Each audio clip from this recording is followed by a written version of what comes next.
The following is a special presentation of iRacing on LSRTV, your home for sim racing.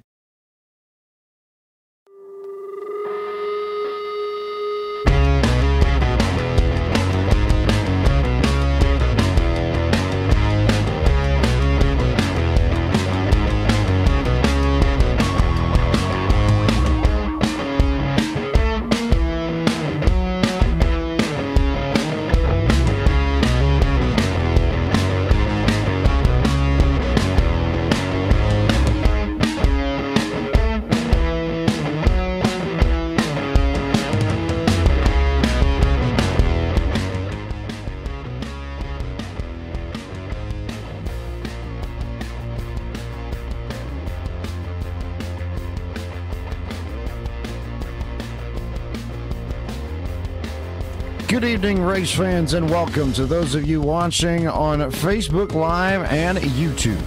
This is LSRTV's coverage of the RealSimRacing.com Full Throttle Cup Series presented by Gary Mercer Trucking. Live tonight from Texas Motor Speedway in Fort Worth, Texas. I am James Pike, and I'm joined as always in the booth tonight by my colleague Mr. Brian Macklin, and down in the virtual production trailer by our lovely and talented Cisco Scarmuzza as we get set to bring you the second race in the round of 8 and the third to last race of the season already, Macklin. How crazy is that we're already that far along? But Texas, it's still the old Texas. We don't have the change banking in 1 and 2 with the 20 degrees that the track got when it was repaved in the winter. So turn 2 is still basically the trouble spot here more than anywhere else.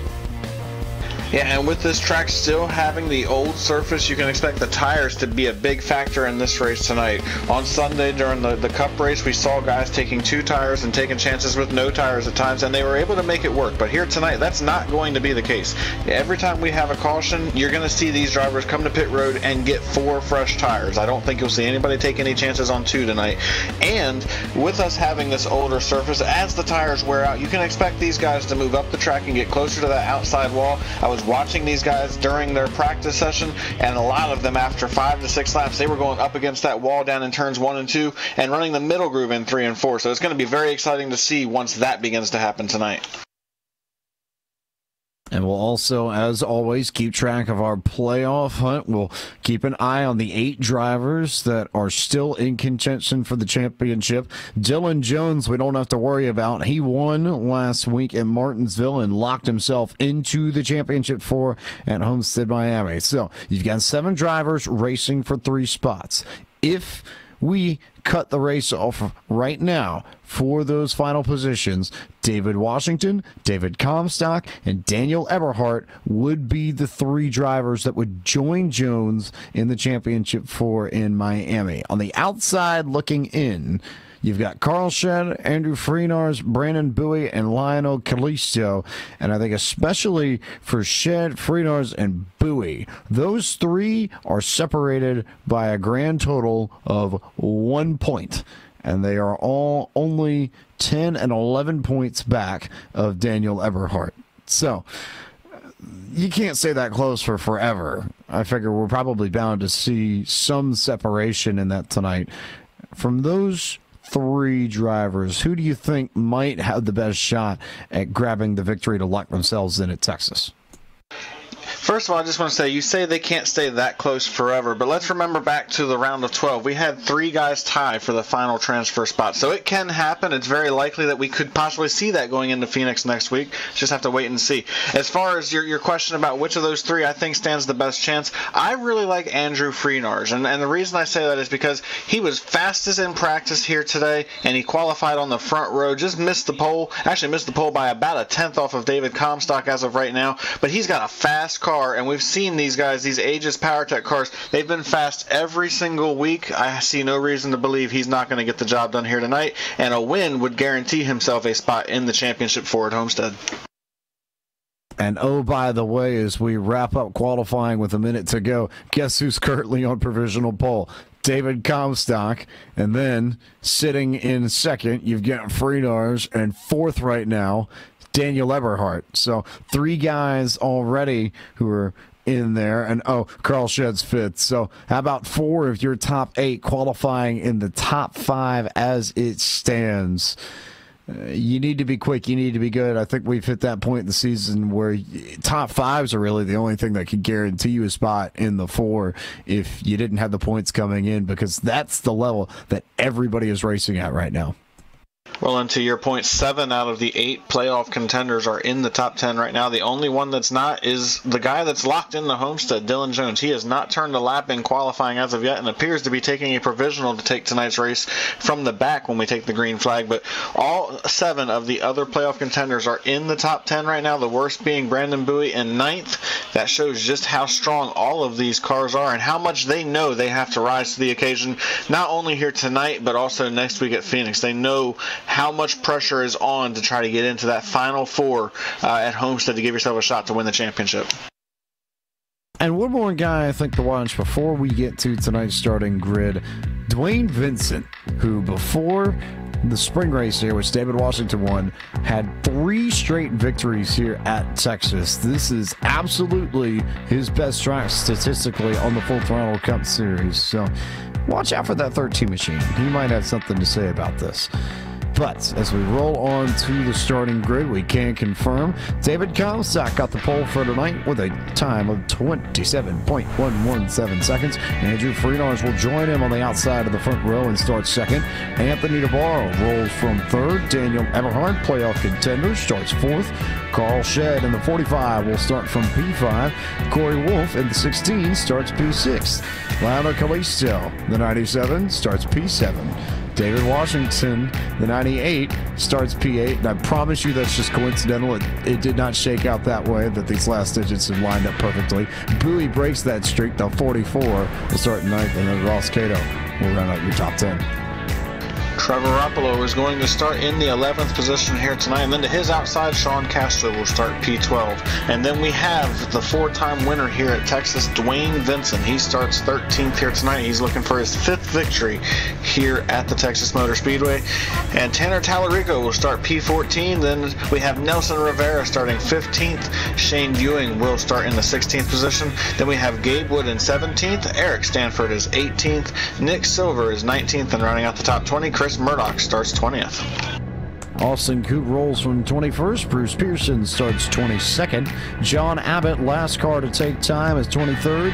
Dylan Jones, who's locked himself in already to the fight 2 weeks from now in Homestead, starts 24th. 25th will be Douglas Wyatt, and that will round out your field for tonight's race, the 34th and 36th in this 2017 Full Throttle Cup Series season.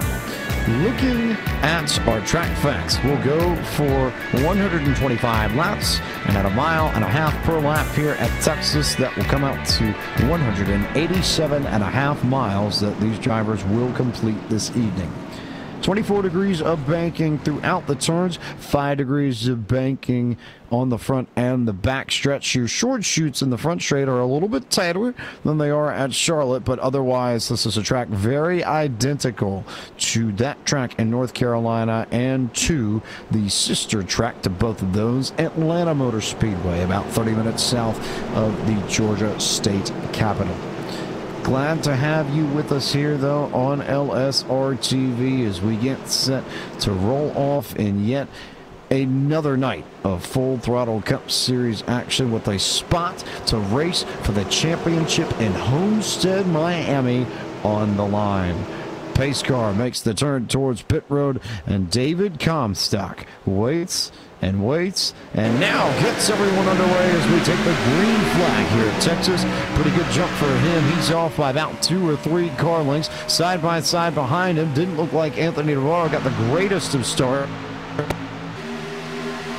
but he looks like he might be able to clear for Redars, and I think he does as they come out of 2, who now is going to get shuffled to the outside by Carl Shedd in the 45 machine, and so they'll go side by side. Looks like most people behind them managed to get down to the bottom pretty quickly, save for Corey Wolf, but that's your first big battle on track. Freenars and Shedd side by side to complete lap 1.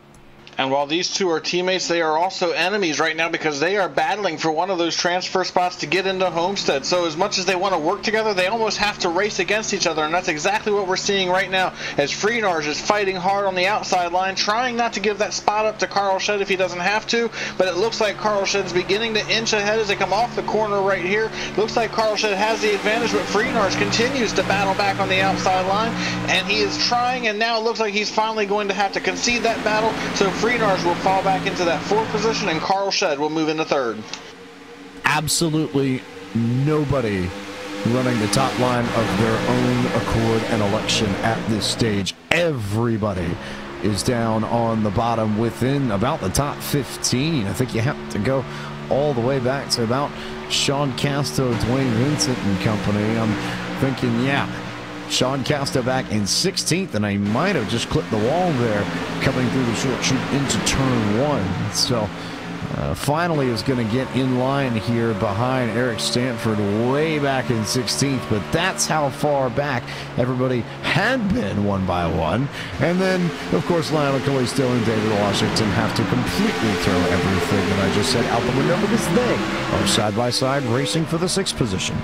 And we also have a battle for second right now as Anthony DeBarro has the position. Carl Shedd wants it. He's on the outside line trying to take the position away, but it looks like Anthony DeBarro is going to win this battle. Now they stay side by side as they head to the corner. DeBarro on the bottom once again, Carl Shedd on the outside, and it looks like DeBarro will complete that move and continue to hold on to that second position, and that was an incredible battle right there. But Carl Shedd's not giving up as now he looks to the inside as they head to turn one. DeBarro throws the block. They almost make contact going into the corner, and DeBarro is able to hold on to that, but Carl Shedd is not giving up as he's right on the back bumper as they come off turn two.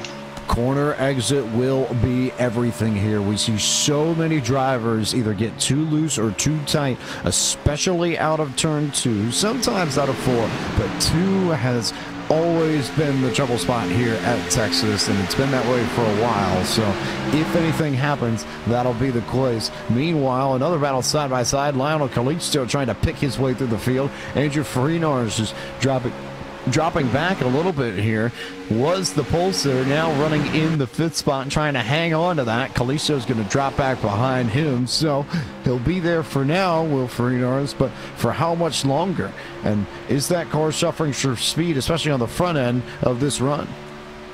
It certainly looks like as of right now the 88 machine just does not have the speed that he thought, and it looks like Kalisto might have made contact with the wall going into turn one right there. Going to have to check and see how bad that affects his cars. I can see some right side damage on the number 97 machine. That's not what you want as a playoff contender on lap 8 of a 125 lap race here at Texas, and it has hurt him as now David Washington is able to get around him and is going to move Lionel Kalisto back to the 7th position now, and it looks like he's beginning to fall back into the clutches of Brandon Bowie. So that damage certainly seems to have affected the aerodynamics of that car already as he is dropping back just a little bit here at this point. And still, as you mentioned, everybody is single file around the bottom of the racetrack, James, but I do believe we're getting into that point of the run where you're going to start seeing some guys start to move around, especially if they're battling for position. Expect them down in 1 and 2 to try to move up the track and see if they can't get a run off the corner to maybe try to challenge the guy they're chasing. That lack of space on the bottom will force drivers up the racetrack and in turn create that second racing groove, which hasn't really been there yet. But you are right about Kalisto. Damage really does look like it's hurting him, and it in the grand scheme of things, and then he gets turned. He got a little bit of help from the 9 machine of Trevor Roppolo as we were watching it. First caution comes out, and I think as I get the chance to look at the replay here, which you will have up on your screen shortly, let's see if there's anything that I see. Yeah, I think the 9 car just got into him there and just turned him. And unfortunately, a bad night just got worse for Lionel Kalisto. He was already on the outside looking in coming into the tonight's. He was last in the remaining 8 drivers trying to make their way into Homestead, and he was down 23 points from the cut line. So what was already a must-win situation just became that much more dire for the number 97 machine. And after an 11-lap run right here, James, I expect that while he's down on pit road getting damage fixed, everybody else will be coming to pit road to get 4 tires and fuel, because we know just how imperative tires are going to be in this race here tonight. you can get tires whenever. You have an unlimited set of them, so why not go ahead and get the fresh rubber? And you called it. Everybody coming in for, I would presume, 4 tires and fuel, though sometimes there are a few folks who decide to be contrarians and go out and have a little bit of fun with it and go for 2 tires here. So that'll be something interesting to watch, I think, especially with these yellow flag pit stops, is who manages to screw up pit entry and exit, as tends to be the case on the sim, and who manages to take 2 tires and pull some pit strategy to gain some track position. And it looks like everybody down here on pit road is going to take 4 tires. So now the question becomes who will win the race off pit road. Comstock is down and away. He's easily going to win that battle. Anthony DeBarro will come out in the 2nd position. It looks like Carl Shedd came out 3rd. Andrew Freenars is 4th. And then Daniel Eberhardt will come out in the 5th position. And both the 9 of Trevor Rappolo and the 97 of Lionel Calisto are still down on pit road getting damage repaired. And to your point, we were talking about the option of taking 2 tires. It's there, but I don't know if it's really going to work. If you look at David Comstock's first 10 laps of this race, from the drop of the green flag to where he was at when the caution came out, he had already dropped off almost 7/10 of a second, and it was over a 1.5 seconds off of his qualifying lap. So I don't necessarily believe that 2 tires is going to be much of an option unless you're just a desperate driver trying to find some track position. I don't really see too many guys taking that chance tonight. And I think that's something that a lot of the drivers will have looked at coming into this race. They'll have made practice runs in the week leading up to the event. They'll have some data and have a strategy to kind of go with here, and that data, more often than not for these drivers, is collected by one of our many sponsors of coverage of the RealSimRacing.com Full Throttle Cup Series here on LSRTV, and that is our official timing software partner, Joel Real Timing. Whether you spend your time on the sim, behind the wheel, on the pit box, or from the spotter stand, JRT is the go-to software for iRacing timing and scoring analytics. Get yourself a basic download for free, or go get the pro version today when you visit joel-real-timing.com. And I think, to the point that you were making before our brief word from JRT, I think you're right. It's 4 tires all the way around, at least until we see that second groove built up, and at least until we get to a point where a green flag run might make things entertaining, if it goes long enough to where you see some expansion of that groove. But right now, everybody wants to be on the bottom. Everybody wants to be running right along that white line, and there's just not really much grip up top to be able to do anything. There's not right now, but like I mentioned in the pre-race, these guys were out there practicing running up against the wall. David Comstock was one of them. All of the Aegis drivers I were watching, and they were moving up the track after 10, 15 laps, and they were finding speed up there, and they were finding grip up there. So if we get a long enough green flag run, I believe you're going to see that begin to happen. And I was watching David Comstock. He wasn't moving up the track for the entire corner, but towards the end of that first run, he was moving up the track on corner entry and running the middle groove, and then cutting the car down to the bottom of the racetrack. So I certainly think that it is going to happen at some point here tonight. It's just a matter of when it happens here tonight. When? All questions we'll need to watch here as we come to get our restart on lap 15. David Comstock, Anthony DeBarro, Carl Shedd, Andrew Freenars, Daniel Eberhardt, David Washington, Brandon Bowie, Ross Cato, Tanner Tallarico, and Dwayne Vincent. That 13 car already up in the top 10 here, so we get set to turn them loose on this Texas Motor Speedway once more. Comstock tries to get a solid jump and gets away very nicely. Another good restart from him. Another not so great restart for Anthony DeBarro, but I think he should have enough momentum to get past Carl Shedd, unless Shedd is able to pull the slide job here coming out of 2, and Shedd got a really good run on the bottom there. So Shedd up to the 2nd position, DeBarro back to 3rd, then they're side by side here for 4th. A lot of racing though going on towards the back. I see Gabe Glute and Corey Wolf and company really going at each other. Freenars will dip down to the bottom, and it looks like at least the top 5 will be sorted, and then your next big battle should be Brandon Bowie and David Washington racing for 7th. And that exactly is the battle going on right now. Bowie on the bottom, Washington on the outside line. Dave Washington ran a little high coming off the corner, and that allows for Brandon Bowie to get clear of him, and he will move into that 6th position. Meanwhile, up ahead of these guys, a battle for 2nd place is on. Anthony DeBarro's on the bottom, Carl Shedd's on the top. These guys are renewing that battle they had before the first caution came out. This time, however, Carl Shedd's going to win that battle as he was able to get clear of DeBarro and will maintain that 2nd position as they work through turns 1 and 2 right now. He's going to set his sights on race leader David Comstock.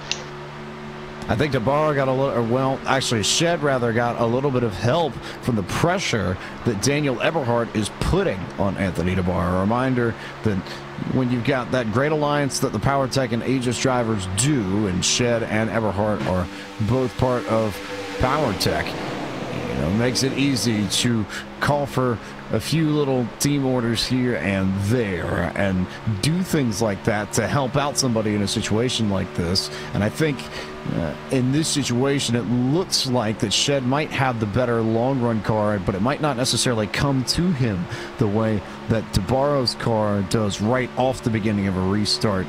Once you get, you know, maybe 1 lap or 2 on the tires. So just a little call to Eberhardt to get on the wheel a little bit and pressure DeBarro and make sure that he can't put the pressure on Shed ahead of him, at least until Shed can get that car rolling away a little bit, and makes things a little bit easier for everybody involved. But all of that being said, DeBarro has done a nice job of rebounding, recovering, and now he's right back on the rear bumper of Carl Shed once again.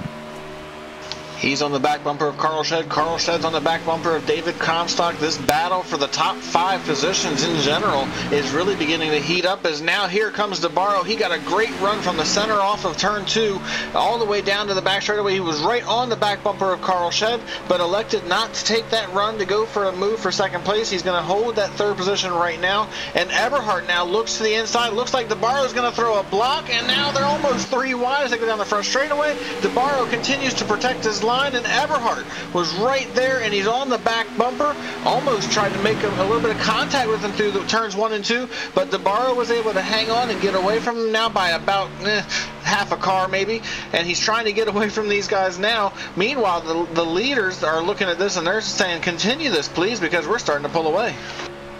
That was a huge block from Anthony DeBarro. He was all the way down almost to the white line in the short chute. And 9 times out of 10, you want to be right up on the wall when you run through there. So absolutely no room being given by DeBarro. If you are going to pass him, you are going to get a good run on him. And that, incidentally, is exactly what Daniel Eberhardt's done this time around. And he's underneath DeBarro, has the car, and they make contact, and DeBarro goes hard into the outside wall. Big hit for Anthony DeBarro there. We'll see if that brings out the yellow flag, but a massive amount of damage. It knocked all sorts of smoke out of that car, and I think DeBarro is probably done for the night right there, as we'll get the replay up for you momentarily.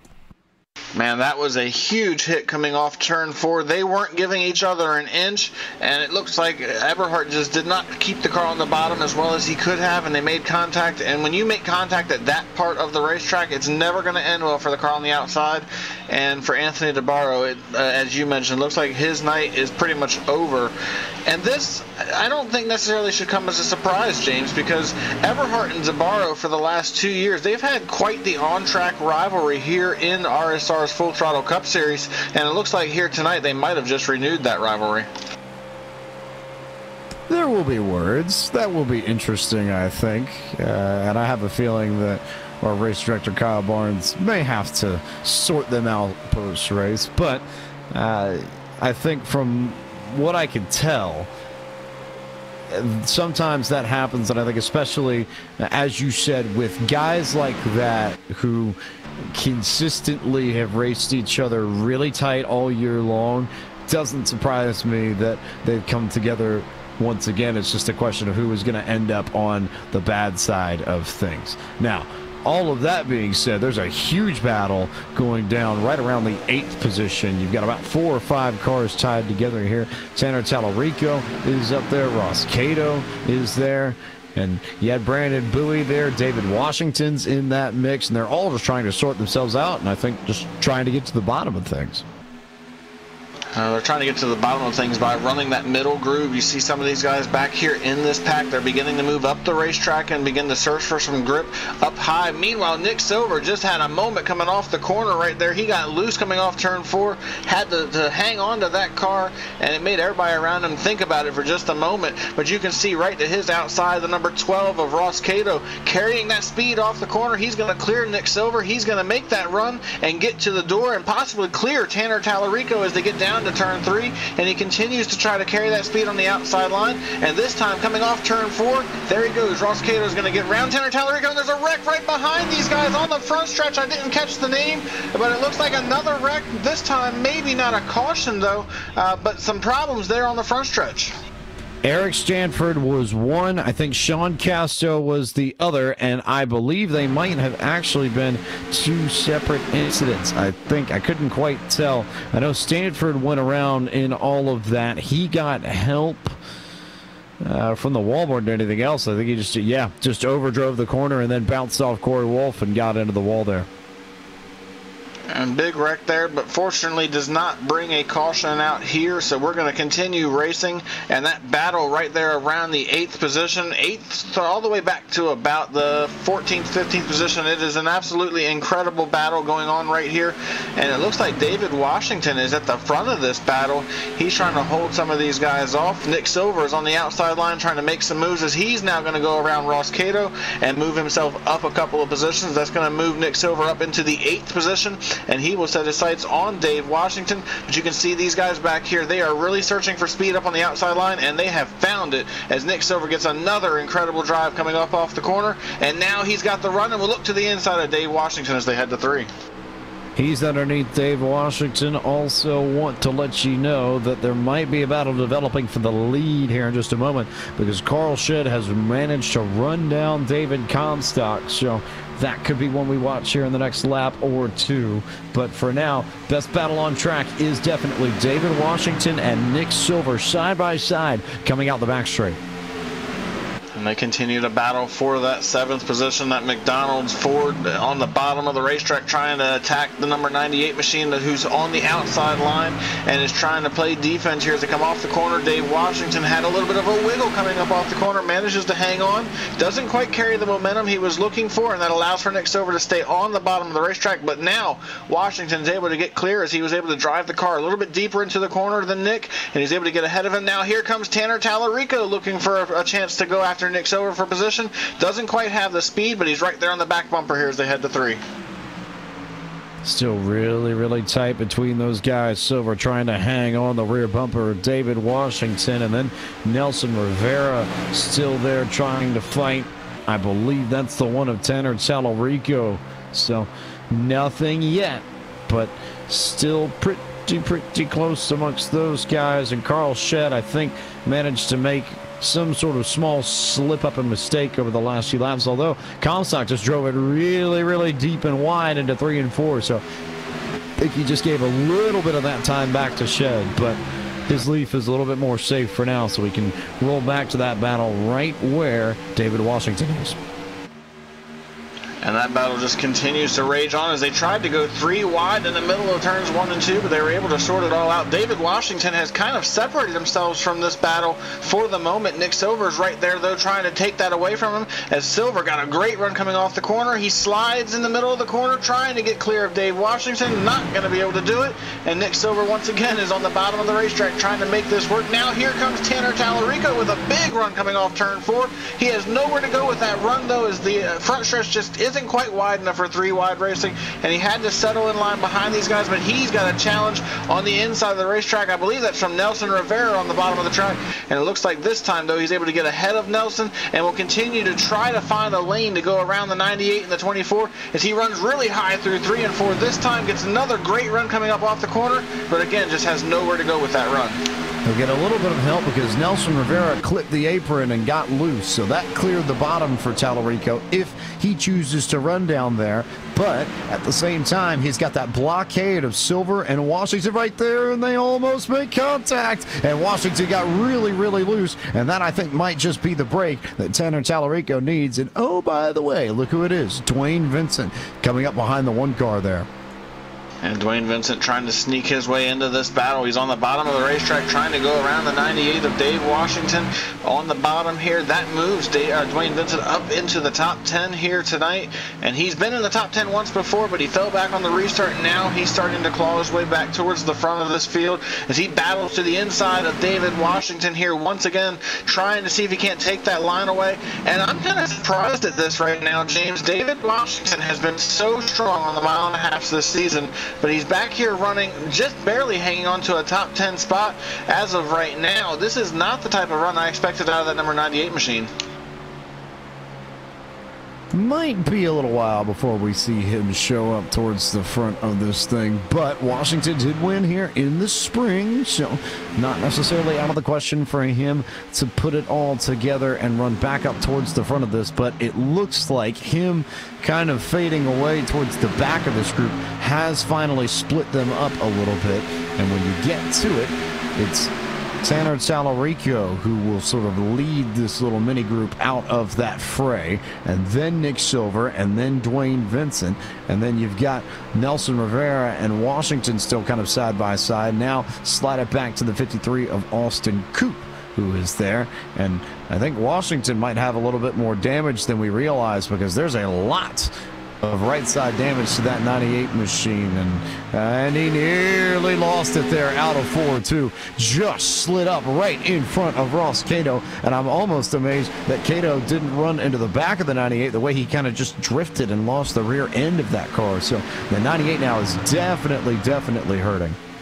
Well, while that's going on, the battle for the lead has officially begun as Carl Shedd is there, and he was door-to-door with Comstock coming off turn 2, but Comstock was able to carry that speed to get away from him. Now they continue this battle as Carl Shedd has committed to the bottom of the racetrack, but David Comstock, up until right here, and I was about to say it, he had committed to the outside of the racetrack, but he goes to the bottom in turns 1 and 2 this time to try to take that line away from the number 45, and it worked as he was able to maintain that gap. But now here comes Carl Shedd once again looking to the bottom of the racetrack. Comstock goes back to the top, and they are side by side for the lead as they come off turn 4 right here.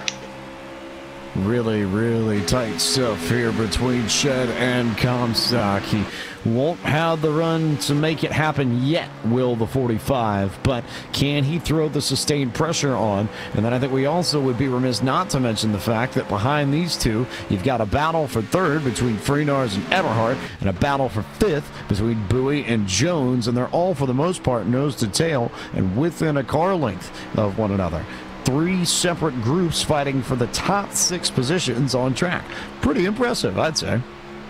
It is quite the battle going on all the way around this racetrack. We have some really incredible racing going on from the top of the field to the middle of the pack to the back of the pack. Some really great racing as these front 6, they've kind of gotten spread out just a little bit now. As Comstock, I was really impressed with what he did right there. He saw Carl Shedd making the bottom of the racetrack work, and he was able to actually run down Comstock and make a charge for the lead at one point. Well, once Comstock was able to defend that position, he went to the bottom of the racetrack and started taking that line away from Carl Shedd. That is a veteran move out of a veteran driver. When you see somebody doing something different and it's working for them, you have to try to take it away from them so they don't have that advantage on you as they're trying to make that move and try to take the lead from you.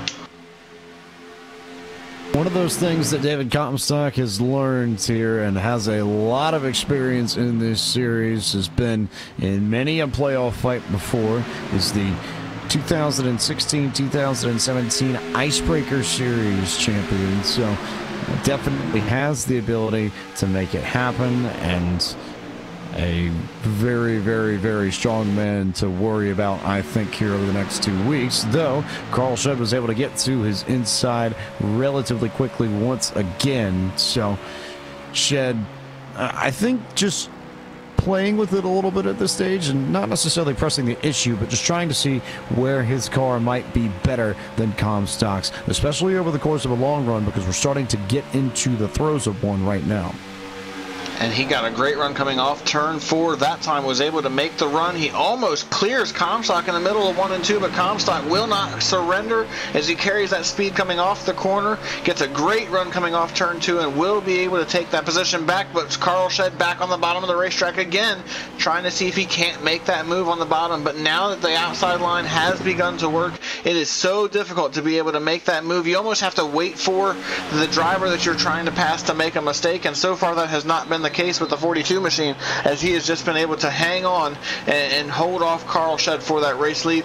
And I do want to just take a second to mention David Washington, one of our playoff drivers. He had to come to pit road to work on his car and get some damage. Well, he got served with a penalty while he was on pit road. He drove through too many pit stalls as he was leaving pit road, and that will result in a drive-through penalty back on pit road. That's going to cost him at least 2 laps, which is not where he needs to be. He's got a pretty nice points gap coming into tonight, James, but you don't want to have a night like this already. You want to try to get as many points as you can. Clear just about 30 points over Carl Shedd, the first man out of the playoffs as we came into tonight's race. So certainly had some buffer room to work with, but at the same time, you're right, don't want to really end up in a perilous position for next week at Phoenix, where things have and probably will get crazy once again. That's sort of the way things tend to go out in the wild, wild west. And here in Texas, we've got a wild battle for the lead again. Shedd still underneath Comstock. Got a better run through 1 and 2 that time. Couldn't quite hold it on corner exit coming down the back straight, but he might have a chance here to go grab the lead for the first time coming down the front straight. He continues to try to make the bottom of the racetrack work. Comstock continues to defend on the outside line. You can see Comstock runs really wide this time. Carl Shedd is clear right now. If he can slide up in front of Comstock, he would take control of the lead, and indeed he will. So on lap 50, it looks like Carl Shedd will take the lead, but Comstock's not going to give that lead up easily as he slides to the bottom of the racetrack in 3 and 4, tries to take the lead back, but Carl Shedd's able to fight back on the outside line, and Carl Shedd will take the lead away. Now here comes Daniel Eberhardt, also taking advantage of this run, and he's going to make the move for second. Comstock on the bottom, just trying to hang on at this point, as he's also got some challengers right behind them as well, as the number 11 of Dylan Jones, who took a provisional, he's all of a sudden in the middle of this. He's up in the 4th position. Comstock got loose that last time by clipped the apron a little bit and just lost the rear end of that 42 for a split second. And in that split second, it gave Shedd the room to go get the lead, and it gave Eberhardt the chance to make the run to get around him. So Comstock now back to the 3rd position and could be under fire here from the 88 of Andrew Freenars, because it just looks like that 42 isn't quite handling through the center of the corner the way he'd like it. Would probably want to try and find a little bit more bite on that car if he could. Yeah, right now Comstock is just hanging on at this point, trying to defend, trying to hold off, but Dylan Jones is now trying to take that position away, and Brandon Bowie has also snuck up into this picture. And I want to go back to the David Washington situation for just a moment. He has a 30-point cushion on Carl Shedd, who was in 5th place coming into tonight in the playoff grid. Here's the problem. Carl Shedd is leading this race right now. If it were to end right now, Carl Shedd would win. He would move into the Final 4 at Homestead, and that would take the advantage that David Washington has away, because now you'd be looking at either David Comstock or Daniel Eberhardt that would be in that cutoff spot. So that he's going to have to worry about that throughout the rest of this night and make sure that he doesn't get too far behind. Has to be at least conscious of points. It probably won't hurt Washington all that much when you compare him to the likes of Lionel Callisto, but for a guy like Andrew Freenars, he's got to be licking his chops at this entire situation, because he may be the one to benefit most of this outside of Carl Shedd, of course. So it just kind of depends on where the cards fall in all this. But we've still got a lot of racing left to do. Only working lap 55 of 125. Over half of the race left to go still. So a lot of time for things to change, a lot of time for things to happen and change the direction we think this race is going in. And as you mentioned, we still have a full second half of this race. As we're nearing the halfway point of this race, we still have a handful of laps till we get to that point. But I suspect we are getting very close to our first round of green flag pit stops. These guys have been out there since lap 15 was the last time that we went back green. That means they've been on these tires for 40 laps right now. And as I say that, it looks like Austin Coop, who's running in the 11th position, he has made his intentions known. He's coming to pit road this next time by. And I believe that will start drawing these guys into pit road and begin our cycle of green flag pit stops here tonight. So Coop in on lap 56. We'll watch and see who else decides to make the move. Nobody within the top 5, 6, 7 yet. We look back through the field even further, and still, yep, just Coop, I think, at this stage. So should expect to see the guys around him. I look at the Corey Wolfs, the Shane Ewings, the Ross Catos, the Dwayne Vincents. They should be next, and he should just kind of go in reverse up the way through the field till everybody's completed green flag pit stops. And I just have to believe that now that somebody that was within just a handful of seconds of the race leader, Austin Coop was 6 seconds when he elected to come to pit road. These guys are giving up over a second and a half a lap, almost 2 seconds a lap off of what they can run. He's very easily going to have fresh tires that are going to give him a huge advantage here. You can't afford to stay out too long if you expect to be able to be the race leader when things cycle back through. And I truly believe that as we get a little bit further along, you're going to see these guys begin to come in. As you see Dave Washington, Sean Castro, they're cutting their way through the race leaders right now. They're on fresh tires, and we are seeing just how much of a difference that is making. Carl Shed is around on the front stretch. Contact between him and Sean Castro, and a huge wreck on the front stretch. Sean Castro, Carl Shed, Brandon Bowie involved, and this is going to bring out our second caution, and several other cars made contact after the fact, and this is huge for a couple of our playoff contenders here at Texas. Carl Shed, race leader, makes contact with Sean Casto and had it saved, and there's a little bit of payback right there immediately. Shed was absolutely furious. It just goes right into Casto there coming out of turn 2. So I think we know exactly where Carl Shed stands on that. His night is probably done, and he will, I think, in all likelihood now have to win at Phoenix to get in. But a huge incident that completely reshapes the picture of the top 8 here on the front stretch as we look at the replay, trying to see if Shed had anywhere to go on all this. And it was tight. I think that the tricky thing in all of this is that it was just very, very tight, and I don't know if there's much that it's very hard, I think. That'll be one that I think you have to study for a while to make a call, because Casto was trying to clear them as best as possible. I think the anger from Shed might come maybe more from the fact that he and Everhart split him and kind of forced him into the middle as lap traffic having just pitted. I think you'd like everybody to kind of either go high or go low in a situation like that and be consistent about it, but it didn't leave Shed with a lot of room. Unfortunate circumstances for the 45, as well as Brandon Bowie. He was also in that, and it's going to take both of these drivers and put them in a must-win situation next week at Phoenix in order to make it into the Final Four at Homestead. Meanwhile, we do have all of our race leaders that did not get caught up in that. They are on pit road getting tires and getting fuel. It looks like Everhart's going to, maybe Dylan Jones wins the battle off pit road. I believe the 11 will get that win coming off of pit road, and then Eberhardt will come out in second. David Comstock will come out third. Then Tanner Tallarico is fourth, and Nelson Rivera will be in the 5th position after this round of pit stops. And this changes everything, though, as far as the playoff grid now, because Dave Washington, who was having a bad night, we were talking about how with Carl Shed being the race leader, if he was able to hang on and win, it would have pushed Dave Washington down and put him in jeopardy. But now that 2 of his contenders that are on the outside looking in have had issues, it kind of saves Dave Washington and gives him a break here after having such a rough night. It just hasn't been a good night for a lot of the guys right around the bubble. Shed, we have just talked about what happened to him. Lionel Kalisto got the wall early, and his car hasn't been the same since.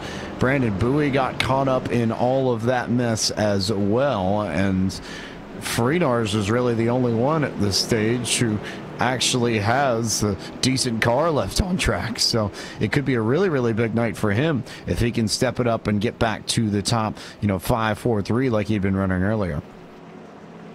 Yeah, he's currently being scored in the 11th position. I was watching on pit road, and he had a bit of an issue getting into his pit box. He slid through, had to back up, so that's going to be the reason why he is dropped back here. But he's had a very fast car all night long, so it's safe to say he should be able to drive his way back to the front. But that was just a huge incident there, and that shows you just how much of a difference the fresh tires make, because David Washington and Sean Casto, they closed in on the race leader in one corner. They gained almost a full second and were able to get on him, and then they were trying to pass him coming off the corner, and that just shows how much the closing rate matters here. And it was just one of those unfortunate circumstances where I don't necessarily know that Carl Shedd did anything wrong, but I think he probably could have given just a little bit more room as these guys were trying to come by, as well as the lap cars. They should have been a little bit more mindful of the leaders there. It was just one of those racing deals where you have guys on two different strategies, and unfortunately it just did not go well for either. Just one of those really weird crossover points in this race and strategy where you can have things happen like that. And I think it's important to note that it kind of has to be a perfect storm like that was for something to happen in that way. And especially coming out of turn 4, which is the other really narrow point on this track. Outside of turn 2, that's, you know, those two places are the two spots on this track where you kind of run out of room and you kind of have to find a way to make it through there and tiptoe. So just really, really tricky, I think, for everybody involved, and I think there'll be a lot of reviewing of that entire situation that gets done and dusted when this race wraps to see whether or not any further punishments will be handed out. As it stands, though, our restart will come on lap 64, and it's just going to be a whole bunch of madness, I think, to say the least. We'll see how things shape up once we get back to it. Dylan Jones here leads everybody to the green flag after all of that madness. And then it's Daniel Eberhardt who gets down to second. David Comstock back to third. Tanner Talarico and Nelson Rivera running side by side for fourth and fifth. And then Ross Cato got the sixth position in all of that. Dwayne Vincent in seventh, and then a bit of a gap back to John Abbott in eighth, and then Andrew Freenars in ninth, and Shane Ewing in the 10th spot. And the battle is on for the race lead as Daniel Eberhardt just took the lead away from Dylan Jones. He is able to take that position easily, and now here comes David Comstock trying to take that position away from Dylan Jones as well, and it looks like Comstock will as well make the move very easily past the 11 machine, and now here comes Tanner Talarico. So not sure if there's something going on with the 11 machine or if he's just electing not to run as hard at this point of the run, but he has just given up 3 positions in about a lap and a quarter, and he continues to fall back now as Tanner Talarico got by him. Now here comes Ross Cato trying to make the move, and we have a battle going on for that third position as Tanner Talarico looks to the inside of David Comstock and will clear Comstock for that second position. So Eberhardt now beginning to stretch his gap on the new second place man, Tanner Talarico. Comstock back to third. Look at Ross Cato up into the fourth position, and then Dylan Jones up in fifth. He's managed to survive most of this madness, so looks like for someone who was already kind of nailed things down, he didn't even have to qualify, and that car has been so good to him that he's been able to run it up in the top 5 and avoid most of the problems. So a really, really strong run for Dylan Jones at this stage. And then Nelson Rivera, 2 right there. Dwayne Vincent, 2 right there, putting a lot of big blocks on Andrew Freenars, trying to keep him back towards the rear of the top 10. Freenars right now is battling with Dwayne Vincent back there for the 7th and 8th position as Dwayne Vincent has it. Freenars wants it, and it looks like he's going to have the outside line, and that is going to prevail for the 88 machine as he's able to go around Dwayne Vincent, take that position away, and now he gets tight coming off the corner, and that allows Vincent to go right back by on the inside of the racetrack. He just pushed a little too hard coming off the corner, and it wasn't able to work, and that will allow for Vincent to move back ahead. Meanwhile, battle is on for the race lead as Tanner Talarico has ran down and passed Daniel Eberhardt for the race lead here. So on lap number 69, we have a new leader, and it's the 1 car, Tanner Talarico, to the point.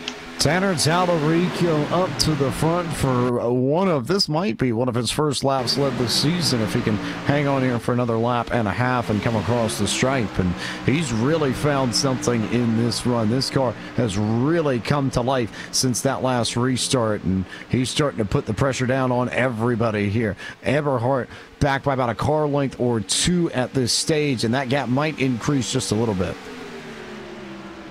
And As Tanner Tallarico tries to drive away, we have a battle going on for that third position now as Comstock and Ross Cato are battling for the position. It looks like Ross Cato is trying to take the position away. He's on the bottom of the racetrack, and he will indeed take that position away. That'll slot Comstock back into the fourth position, and now the battle for the lead is kind of heated back up as it looks like Tanner Tallarico went way high in 3 and 4 trying to run the high groove, and Daniel Eberhardt stuck to the bottom of the racetrack, and he was able to close that gap down to less than a car length, and now he is right on the back bumper of the number 1 car as they come off turn 2.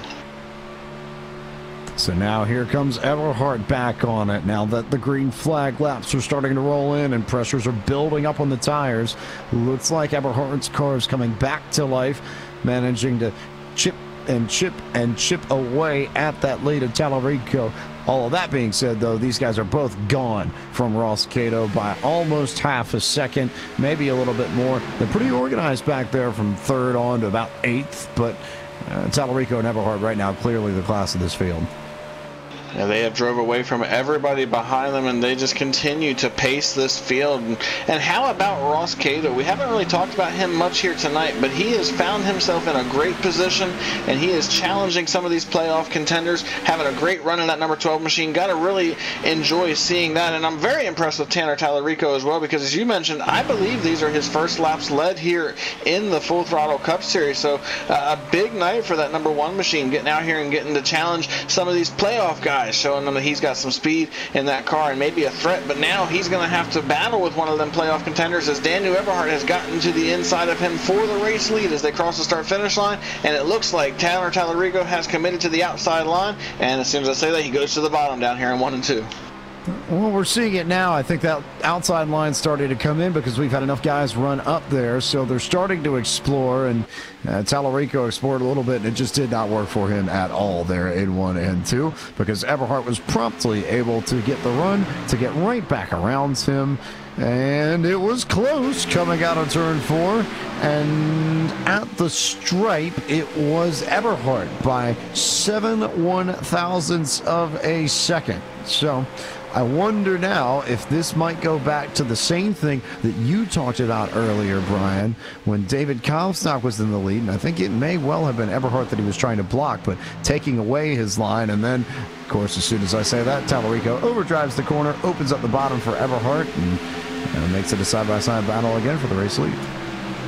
I'm not so sure that he overdrove the corner so much as he is just committed to running that high groove in 3 and 4. I've seen him the last handful of laps. He has stayed up there. Even when he gave up the race lead, he stayed committed to it, and it just happened once again as he was able to give up that lead, but he continues to just stay up there, and once again, he goes right up against the wall down here in 3 and 4. I just believe that's where he is most comfortable right now. That's where his car is handling the best, and it may not be the fastest way around the track right now, but it's keeping him in contention, and you can see right here as he got a great run coming off the corner, and that allowed him to get back to the door of Eberhardt, and he stays high down here in 1 and 2. That just seems to be where his car is at its best right now, and while it may not be the quickest way around, it's the best lane for him, and it continues to be the place for him to be. Really, really good stuff here, and they're starting to kind of bounce around, trade lanes, change places. We'll see what kind of run that Eberhardt gets here. And oh, wow. Big run for Daniel Eberhardt. I think he might have taken the air off the rear end of Tallarico, and Tallarico just wasn't able to get back into the gas to keep that side-by-side run going. So he'll drop back to second. Eberhardt will go get the race lead, and we'll turn our attention to 3rd place now because Dylan Jones is underneath Ross Cato trying to get that position. And he will take that position fairly easily as he moves into the 3rd position. Comstock now on the bottom of the racetrack trying to come along with him. And then he's also got Nelson Rivera right behind him. So all 3 of these guys on the bottom of the racetrack trying to get around Ross Cato for position. And it looks like Comstock now on the bottom of the track. He's going to try to take that position, but Cato rolls the top, and he carries the speed through the middle of the corner and on corner exit.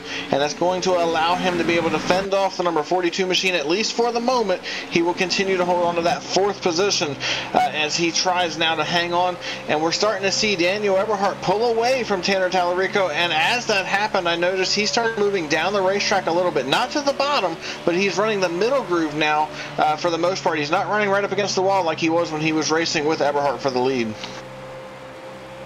and get everybody just exploring. This is about that point of race that you do that. And for us, and now that things have settled down a little bit, I think it's about that point in the race where we take our iRacing midway race break, which is brought to you tonight by iRacing, the leading online racing simulation. Developed from the beginning as a centralized racing and competition service, iRacing organizes, hosts, and officiates races on virtual tracks all around the world. In the fast-paced world of esports, iRacing is a one-stop shop for online racing, with officially sanctioned racing from NASCAR, IndyCar, IMSA, the World of Outlaws, the Cars Tour, USAC, the VLN Endurance Championship, Blancpain GT, and coming later this fall, Red Bull Global Rallycross. Daniel Eberhardt is your race leader after 82 laps. Tanner Tallarico sits in the second position. Dylan Jones currently has third, and then David Comstock sits in fourth. Nelson Rivera is in the fifth position. Ross Cato runs in sixth. Andrew Frenars is seventh. Dwayne Vincent eighth. Shane Ewing in the ninth spot at the moment, and John Abbott rounds out your top 10. Nick Silver right now runs in the 11th position back there. Gabe Wood sits in the 12th position. Then we have Corey Wolf in 13th. And then one of our playoff contenders, Lionel Kalisto, not having the night he was looking for. He's back in the 14th position after contact with the wall and a wreck on the back straightaway. He's just trying to hang on at this point. Bruce Pearson sits in the 15th position. Then we have Austin Coop sitting in 16th. And he is the last driver scored on the lead lap right now.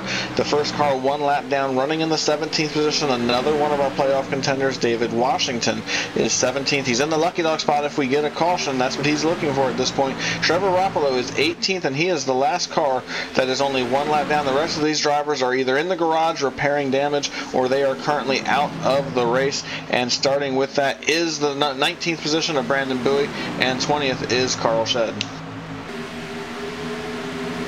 21st is Sean Castro. 22nd, Anthony DeBarro here as the leaders get through lap traffic. 23rd, Eric Stanford. 24th, Chris Murdoch. And 25th, Douglas Wyatt in the 33 machine. And that is a look at your iRacing midway race break.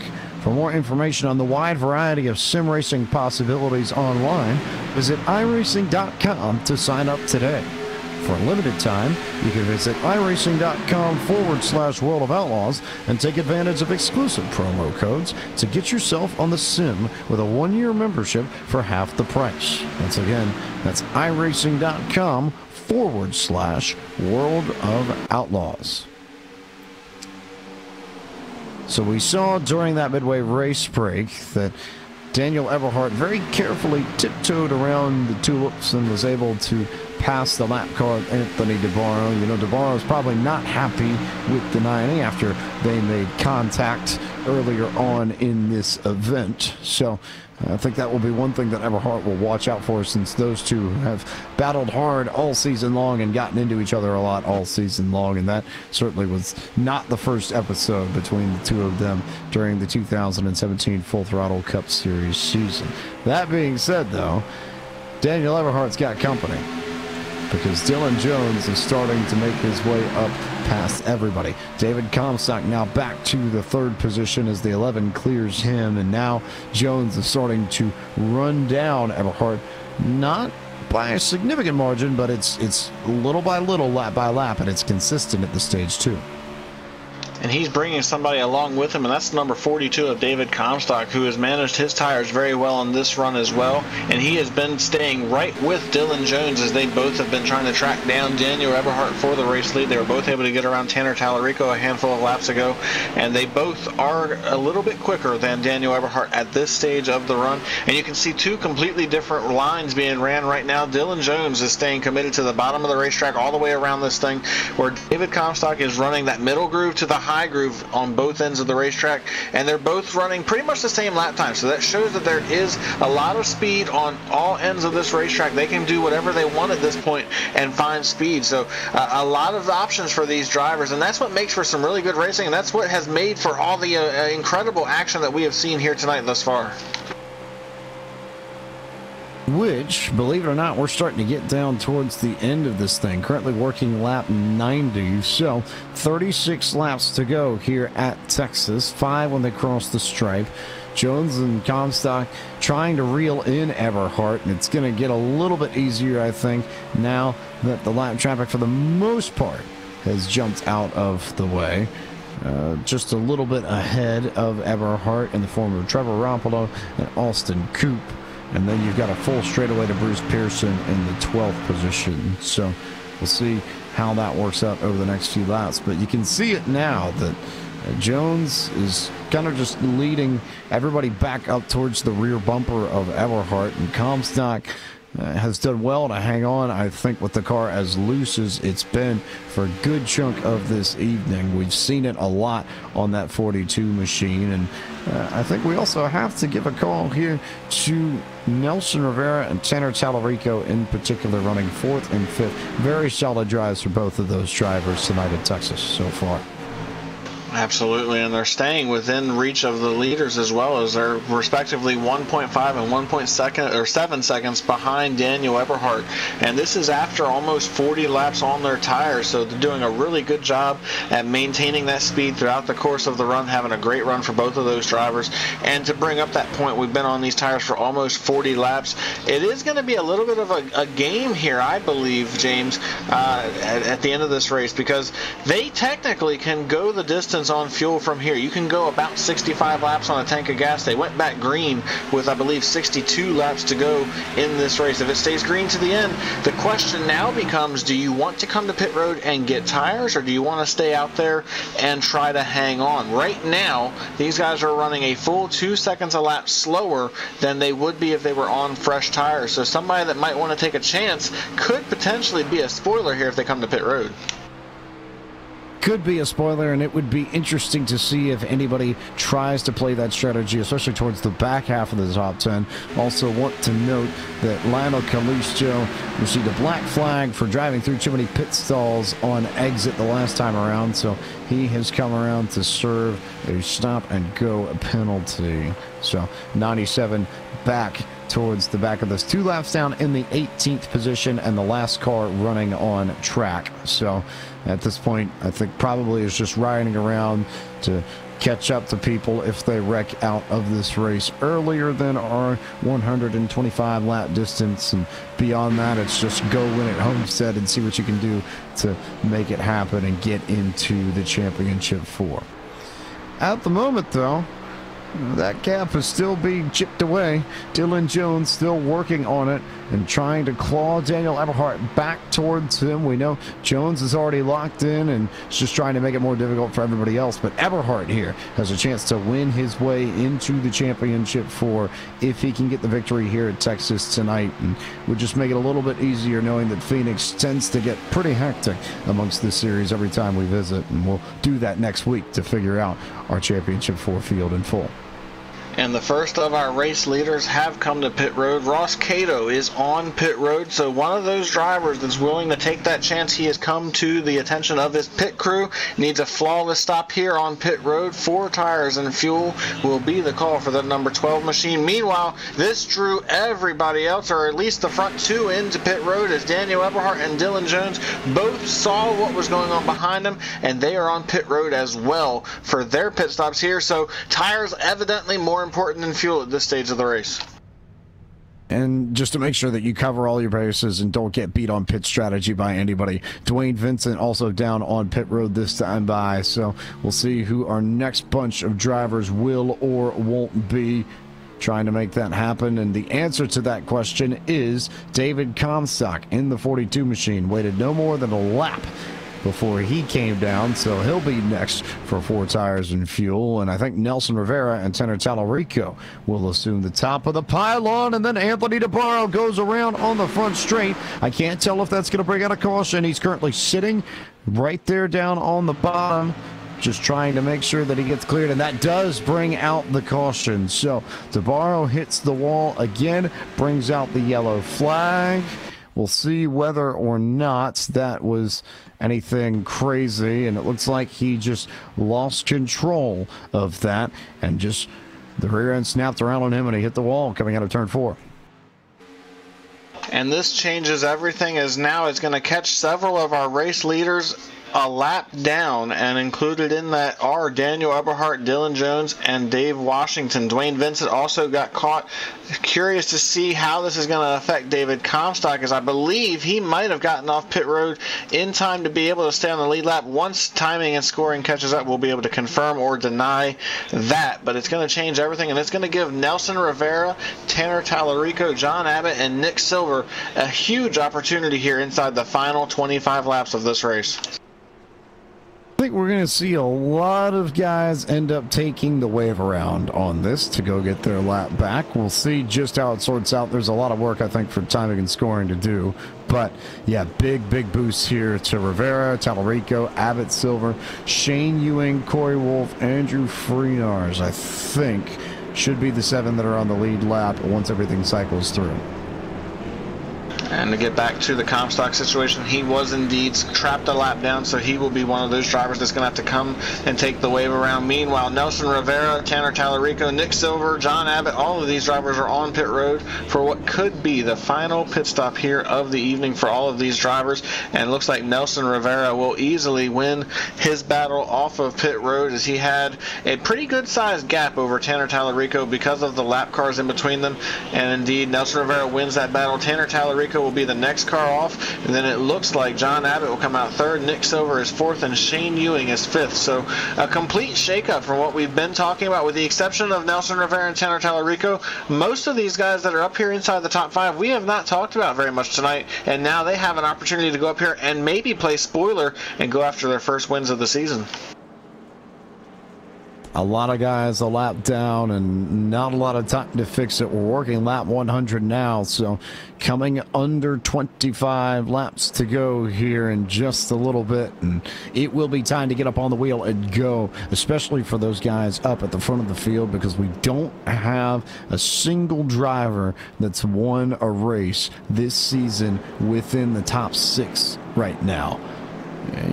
I think you'd be crazy if you told me they didn't want to take advantage of this opportunity and try and go get it done.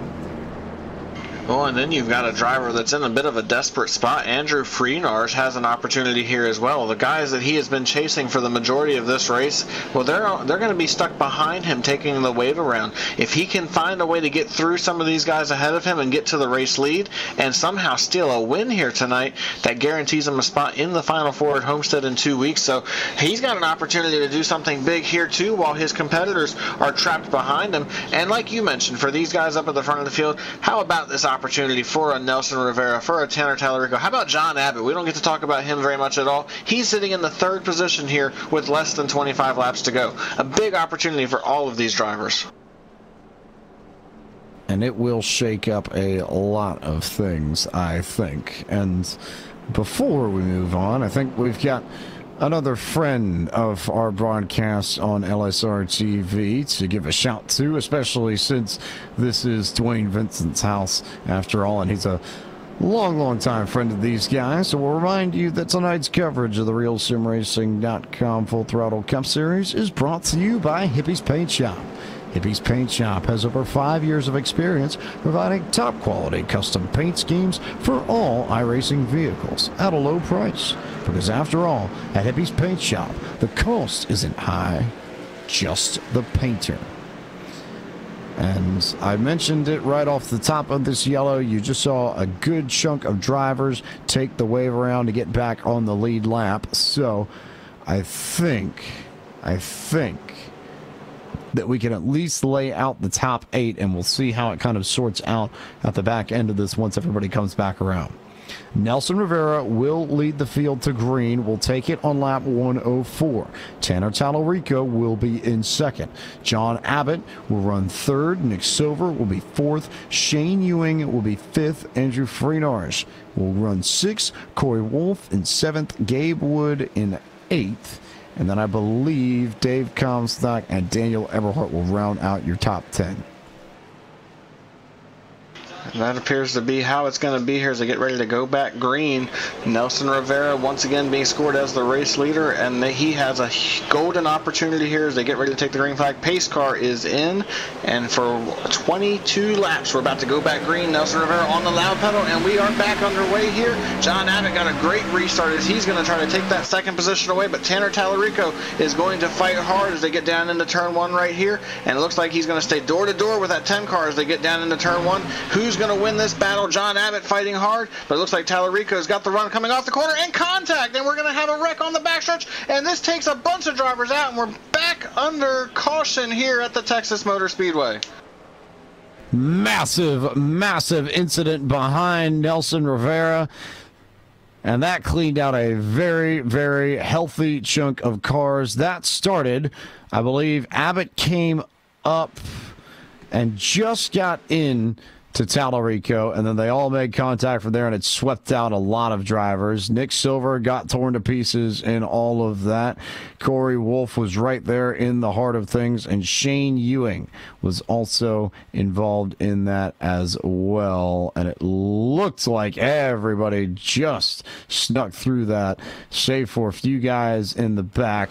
Looks like Bruce Pearson and Trevor Roppolo also got a good chunk of damage from that, but just a mess of cars there on the back straight to get cleaned out.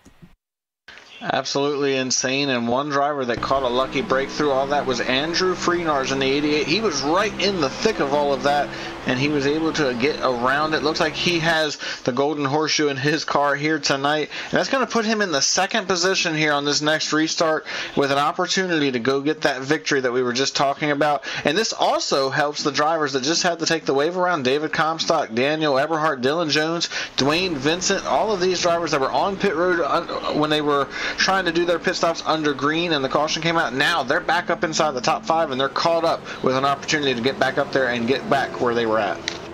Well, except for Daniel Eberhardt, because Eberhardt decided to come down to pit road and get, let's see whether or not it's going to be 2 or 4 tires, I think it is, for the number 90 machine. So a big pit strategy call to get the fresh rubber and go towards the back of what is admittedly a short group here of cars on the lead lap. Only 10 guys there. So Eberhardt with the fresh rubber, I think we're going to learn a lot in these next 20 or so laps off of what kind of run he puts together to close this race out.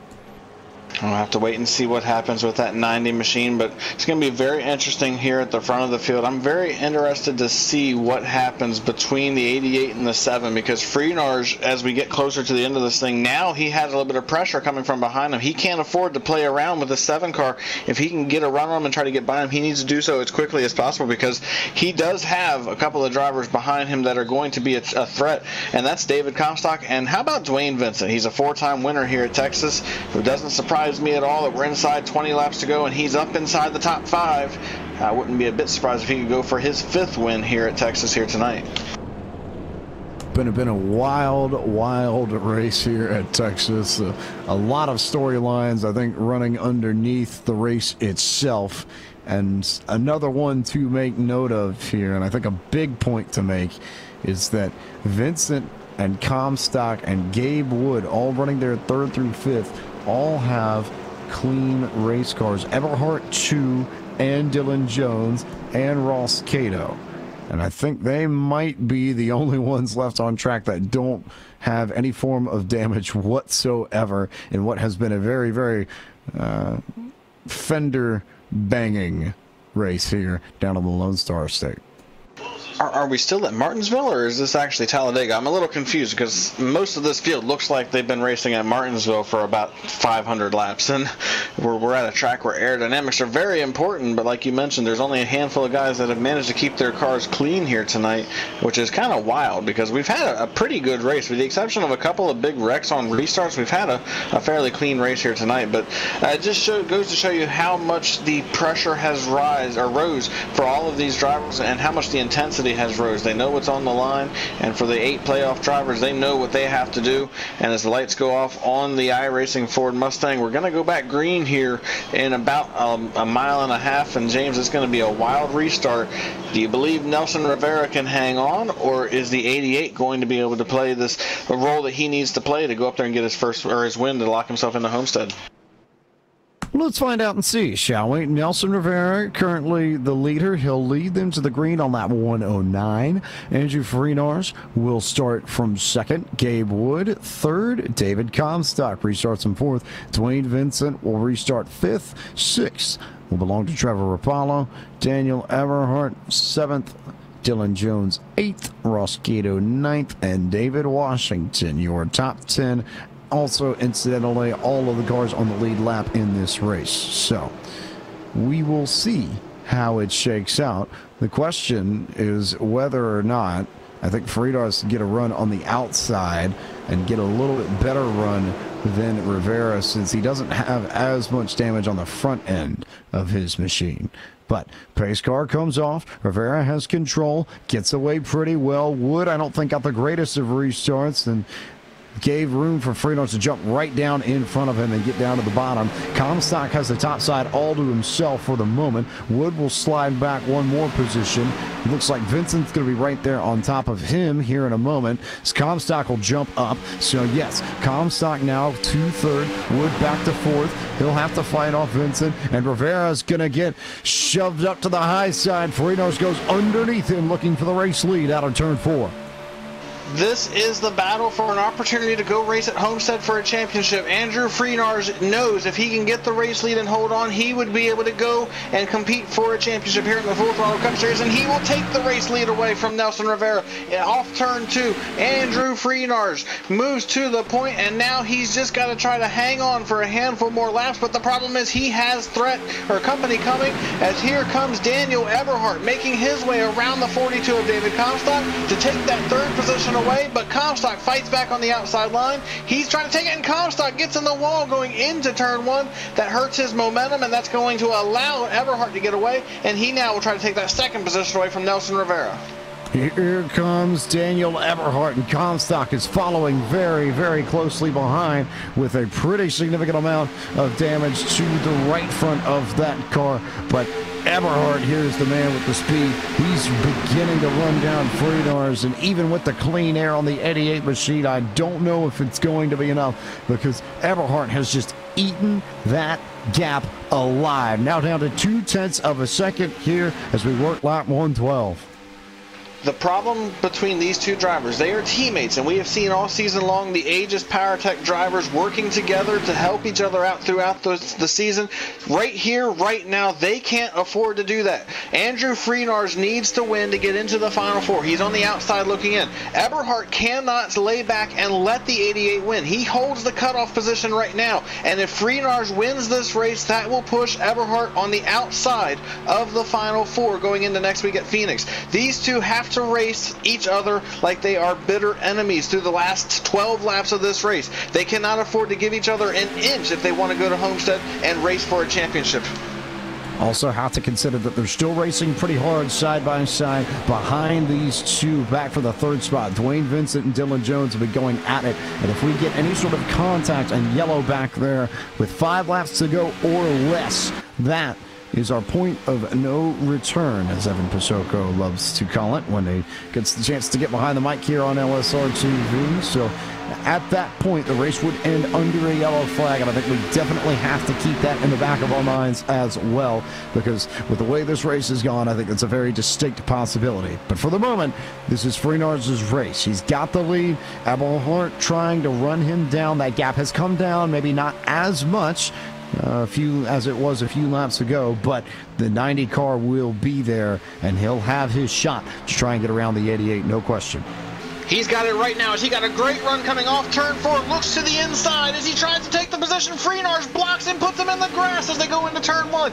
This is how much it means to both these drivers. They are teammates, but they are not racing like it right now. Andrew Freenarz just put Daniel Eberhardt in the grass going down the front stretch to try to hang on to the race lead, and that's what he's going to have to do over the next 9 laps if he wants to win this race here at Texas. Once again, Daniel Eberhardt right on the back bumper, trying to carry that speed off the corner to make the move for the race lead. He's right there as they cross the stripe.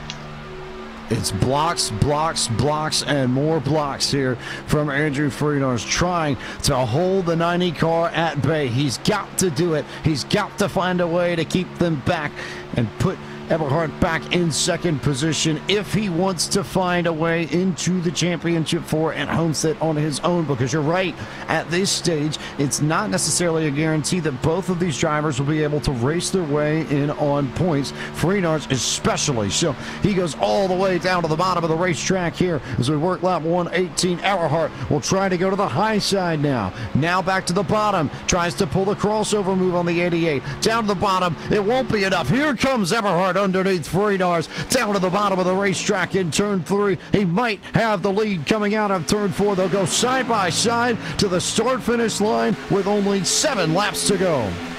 Eberhardt on the bottom, Freenarz on the top. Now he has to try to play defense. Can he pinch the 90 down? He's going to try as they go through turns 1 and 2. Tries to hold the 90 down to carry that speed off the corner and keep the 90 from doing it, but he's not going to be able to. Daniel Eberhardt takes the race lead away with 7 laps to go, and now Freenarz has to attack back if he wants to get back to the race lead. He's already lost about a car length off of the number 90 machine, but he gets a good run off turn 4. This is his opportunity to try to make something happen here as they get to 6 laps to go. And how big will that damage be on the right front of Freenarz's car? That may end up being the difference here, but he has managed to hold tight on the rear bumper of Daniel Eberhardt, so there might be the chance to pressure the 90 car into some form of mistake. But that's the kind of racing that you got to go for, and you've got to hit all your corners perfectly, and Freenarz absolutely missed the apex there of 3 and 4 that time around, and that opened up the gap just a little bit. Eberhardt was at 1/10 a second race lead a lap ago, now up to over 2/10, and it looks like it's growing. Eberhardt might just be driving away. Freenarz has got to find a way to fight back here in the final 5 laps. Freenarz is not giving up as he is driving the wheels off that car, sends it down into turn 3, trying to make up as much time as he can. He made up a little bit of time on corner entry, but he's going to give that time back as they come off the corner. You can see Daniel Eberhardt beginning to try to drive away. He was only able to drive away by about 1,000th of a second, but he is opening that gap up, and as the laps tick off, that is not what the 88 needs to see. He needed to try to stay as close as possible, and now he gives up another big chunk of time as he got tight coming off turn 2. That allows for Daniel Eberhardt to get away, and now Freenarz has to be mindful of the 11 car. Dylan Jones has all of a sudden emerged into this battle, and he wants to try to take that second position away from Freenarz. Jones now putting the pressure on Freenarz, and it is absolutely everything that Daniel Eberhardt wants to see. Just the kind of thing that he needs to be able to run away here in the last few laps and go claim a spot in Miami. Eberhardt now comes out of turn 4, across the start-finish line he will go, and he will see 2 laps left up on the board until he can claim a spot in the championship 4. Meanwhile, Freenarz is trying to hold off Dylan Jones for second. And this is an important battle for Andrew Freenarz, because while it's not for the race lead, it is for a point, and that 1 point could become very critical in his attempt to make the Final 4 based on points, assuming he can't get the win here today or next week at Phoenix. Coming to the white flag, Andrew Freenarz just trying to hang on, and Eberhardt looking for the win that will seal his spot in the Final 4. One clean lap, no mistakes necessary here, and Eberhardt will be there. Still a lot of pressure from Dylan Jones on Andrew Freenarz. Goes underneath them, so that might be a side-by-side battle here for second when they come across the stripe, but it won't matter in context of the race win, and Daniel Eberhardt is going to come across the line, win at Texas, and win his way into the championship 4 at Homestead, Miami, Daniel Eberhardt will be one of 4 drivers racing for the 2017 RealSimRacing.com Full Throttle Cup Series Championship. And you have the story of a celebration on the part of the 90 and heartbreak for the 88. He still has an opportunity to make it into the Final Four by virtue of a victory or possibly by points next week at Phoenix. But he was that close, James, to getting his victory that would guarantee him a spot at Homestead with a shot to win the championship. Now he has to go into Phoenix next week, battling for his virtual life to give himself a shot to go after that championship. He went out, had to go seize his moment and take his chance, and he did just that. Ran down one of his alliance guys, one of his teammate guys, one of his best buds, and Andrew Freenars took the race from the 88, went out, won himself, and now he is a championship 4 driver. We will talk to Daniel Eberhardt, and we will talk to Andrew Freenars and Dylan Jones, too, on the other side of this commercial break, as well as give you your full field rundown. You are watching coverage of the RSR Full Throttle Cup Series presented by Gary Mercer Trucking on LSRTV, your home for sim racing.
Welcome back to coverage of the RealSimRacing.com Full Throttle Cup Series presented by Gary Mercer Trucking here on your home for sim racing, LSRTV. We've wrapped up the 34th race of the season from Texas Motor Speedway, and in true Wild West shootout fashion, Daniel Eberhardt outgunned Andrew Freenars to take the victory and win his way into the championship 4. And at this point, we'll go ahead and take a look at your unofficial results with a lot of incidents in this race, I think, still to go under the review of our race director, Mr. Kyle Barnes. But as it stands, this is how they finished. Daniel Eberhardt grabs the race victory to win his way into Miami. Andrew Farinars was close, but he'll still have work to do in order to make it to Homestead in 2 weeks' time. Dylan Jones backed up his victory last week at Martinsville with a third-place run tonight. Ross Cato finished fourth, one of his best runs of the season. Dwayne Vincent came home P5 this evening. David Washington had a really tough start to this race, but was able to rally back to get a sixth-place finish. David Comstock was top 5, top 10 all night long, comes home 7th. Nelson Rivera finished in the 8th position. Last car on the lead lap was Gabe Wood in 9th. Lionel Calisto finished 1 lap down in 10th. In the 11th position here tonight, Bruce Pearson finishes P11. Austin Coop will come home in the 12th position. 13th will go to Trevor Rapolo. And then Tanner Tallarico had such a great night going, but got caught up in the last big wreck, and he will finish 14th, 2 laps down. He was the last driver that was still running at the end of this race. Everybody else was already in the garage and was out for the evening. Corey Wolf will finish in the 15th position. Shane Ewing finishes 16th. Then we have John Abbott in 17th. Nick Silver is 18th. Anthony DeBarro will finish 19th, and Brandon Bowie, one of those playoff contenders, he will finish in the 20th position, and that puts him in an essential must-win situation next week at Phoenix. Last cars here in this, Carl Shedd and Sean Casto came together on track while Shedd was leading, wrecked. Both of those cars went out of the race. Shedd was absolutely livid. They made contact down in turn 2 afterwards, and they finished right next to each other, 21st and 22nd. Eric Stanford finished 23rd tonight. Chris Murdoch came home 24th, and Douglas Wyatt rounded out the field, finishing in the 25th position.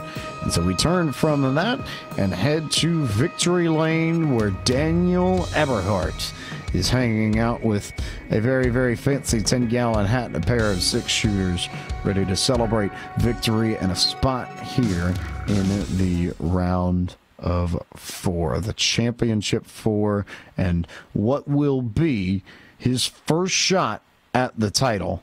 And I don't think I need to say much more than that, because you've been in the hunt the last few years to be in Miami, and it just hasn't quite clicked.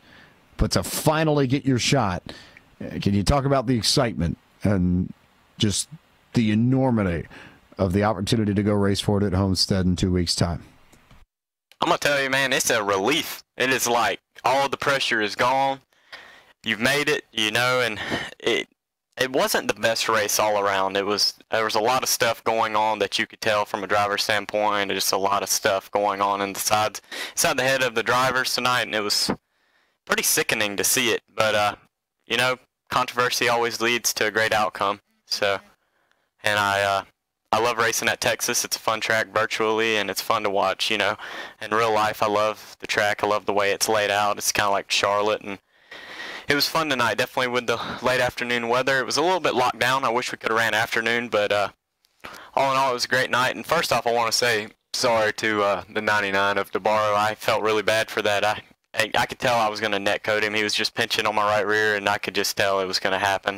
My car shook up, and I was like, well, there ain't nothing I can do. I couldn't lift, because if I lift, I'm just going to take us both out. So, I mean, sorry to him, but that's not going to fix anything going into Homestead. But all in all, it was a great race tonight. And with the way everything shook out, I think you probably either saw it or heard about it. There were a lot of incidents on track tonight, a lot of drivers not happy with one another. So how did you, amidst all of that, find a way to keep cool and just sort of pluck your way through it all and just weave, duck, dip, dive, dodge, all of the great for some dodgeball to get to this point? Because it was just a maze, it felt like, for a lot of these guys. Well, I was like this, like I was just dumbfounded at the 46 for taking out Carl. I was like, wow, like, did this just happen? I mean, right in front of my eyes. I was like, this has got to be the craziest thing I've ever seen. I mean, Carl was doing nothing wrong, and I don't know if it's something, just a hatred towards my teammates, towards us, or towards Aegis, but I'm going to say it just like this. At the end of the day, we worked hard for what we have. There's nothing that us, our talent-wise, when we run up front, we can't help that we run up front if we want to run in the back, but we don't go 100% the whole race. But, I mean, just like at the end of the race, when me and the 88 were racing, he put me all the way in the grass. So to say that we helped teammates out is dumbfounding myself. So, I mean, he was putting me in the grass tonight, and, I mean, we were running hard. It's go time. And it just blew my mind, just the stuff that was going on tonight. And it's like, it's just going to get worse going into Homestead. It's there. The likeliness is there. And, tonight it was racing. It flat out with me and my teammates, it was racing. And it's dumbfounding to me that people are going to do this. And talk a little bit about running with Andrew in that last bit of laps there, and just the sort of mentality knowing that both of you could really, really use that automatic spot into Homestead and only one of you could get it. I guess that's probably the epitome of this entire system of points, where at some point you can't be teammates anymore, and you just have to go out and go do it for yourself and run down people and go grab the checkered flag like you did tonight. Yeah, if he wins, I'm out and Comstock's still in on points. So I knew it was going to kick me out, so I had to go for it. And he knew what he was trying to do. He knew he was trying to have to go for it, and I do not blame the guy one bit. That was just hard racing, and at the end of the day, and I came over the chat and I said, all right, Andrew, you put me in the grass, man. You want to race like that? And I could tell what he was going to do, and it's fine. It's not a big deal. I'm not going to go out there and wreck him, but, I mean, if we're going to block each other and race each other, just expect to get a little bumper out the way. But at the end of the day, I like the people I race around. I put myself around a great personality-wise of people. That's why I do it, and they have great driving skills. They know how to drive it right on the edge when they need to, like Andrew was tonight, and Dylan and Dave and all of us. We all know when to go, and we all know when to chill out. So it was fun racing with him, and I think Dylan had the class of the field, but really I think the 45 was the class of the field tonight when he was out there leading. He looked really good on the long run, and Dave was really good until he hit the wall, and just all of us tonight just worked very hard to come into Texas because we love the 1.5 miles, and you can save tires and do all the necessary things to get the job done, and luckily I came out on top. I know there are a lot of people that make it happen for you, so we'll give you your chance here before we let you go. But just sponsors, shout-outs, friends, family. Who makes it happen for the 90 car? First off, I got to thank Aegis and PowerTech. If it wasn't for them guys, it wouldn't be possible. Dave, Andy, Dylan, Trevor, Carl, Andrew, just all of us over there worked really hard, and Ross Cato's even over there, and he's a nice guy, and we're trying to get him on the team for next season, and the good Lord above, because without him, it just wouldn't be possible for any of this racing or anything in life, and my beautiful girlfriend who sits at home and supports me each and every race. I know it was, sometimes she says it can be nail biters. I bet tonight was a nail biter because I was chomping at my fingers all night just trying to dodge wrecks and everything. And you guys for putting on this broadcast and also running this league, y'all do a great job. And I'm just happy that you guys just go forth, and the rule making and everything in the league is just down in front with it. And all of us have to deal with it. There's no favoritism or anything. And it was a great night. Congratulations on the victory and the berth into Miami, Daniel, and we'll see you next week in Phoenix and then 2 weeks from now in Homestead. Hopefully. So there is Daniel Eberhardt, race winner, and we flip from him to the 88 of Andrew Freenarch, who is on pit road with our Brian Macklin. Yeah, I'm down here with the driver of the number 88, and there's a little bit of dejection going on down here. Andrew, you were so close to guaranteeing yourself a spot in the Final Four at Homestead. Take us through your night. Yeah. Like every week, we've had a top 3, top 5 car, and we were right there battling for the lead. And I think some guy came on new tires, pushed us 3 wide. I thought I had less room than I did, and I hit the wall. That damage kind of killed some of our speed, not all of it. Really not an excuse. We got it all fixed, and from there it was kind of battling to get our track position back. Steve made a great call, short pitting, and that put us about 8th, and then they had that big wreck in front of us that got us up to 2nd, and 20 to go.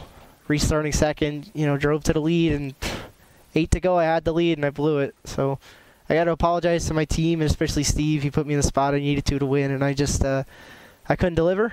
But congrats to Daniel, man. He had a fast car tonight, and I just couldn't hold him off. I have to apologize. I ran him a little harder than I thought. There's a chance in the Final Four there. I ran him into the grass, and I feel terrible about that. I kind of got, you're going for a spot in the Final Four. You forget, to race people clean. I really have to say sorry to him about that, though. Well, and I want to talk about that for just a moment. You and Daniel Eberhardt, you raced each other, even though you were teammates, you raced each other like you guys had never been on track with one another a day in your lives. Take us through how fun and how frustrating at the same time that it was having to race Eberhardt as hard as you did, knowing what was on the line. How difficult is that when you are racing with a teammate? It's obviously different when you're going up against somebody that you don't necessarily work with on a week-to-week basis, but when it's somebody that you are consistently talking to and consistently working with, how much of a change is that for you guys? Yeah, we practice all week, NIS races, AFIX races, practices. We put in so much hours and so many laps. I think I put over 1,000 laps just racing in here this week. And, in those races, we're racing each other clean, giving extra room. But when there's so much on the line here, it's a chance at the Final Four. You gotta race hard. And it was a great show, I hope, for the fans, because we were both giving it 110%. And I think it showed. He just, I think he was a better driver tonight. He had the better car, and that's really how it worked. And the product of hard racing is just, we, for the most part, we know what we can do. We know how hard we can push it around each other, which makes it even better racing. But I blocked him when I really shouldn't have. I put him in the grass there, and that's shouldn't have done that again. Sorry to him for that. And you have one more opportunity to try to get into the Final Four. Next week at Phoenix, that's your shot. You can either get in on points, or a win would guarantee you a spot into that championship four. What do you think your chances are going into Phoenix next week? Do you have a shot to go get the victory, or how do you feel about next week? Yeah, next week we feel we do have to get the victory. Tonight I came in feeling like I had a good chance to get the victory, and it just...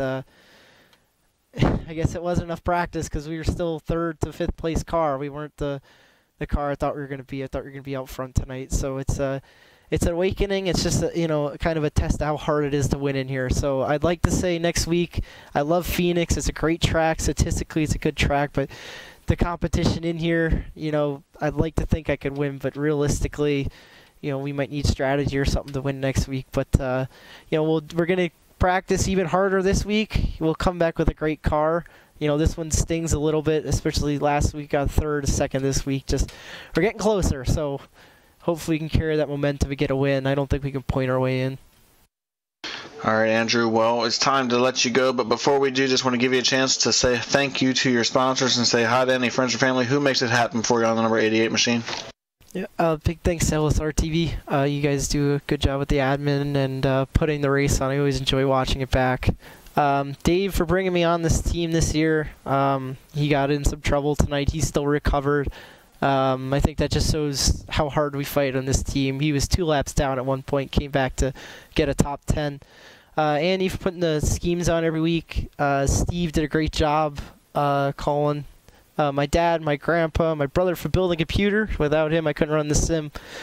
Sean, I know he watches every week. He made a shirt for me, actually, so big shout out to him. Dylan really helped me out Wednesday night, did some one-on-one. I was struggling for long run speed, so he really, really helped me this week. Carl and just everybody on this Aegis Power Tech team.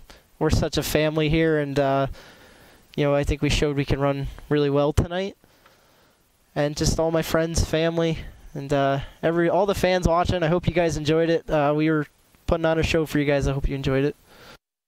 All right.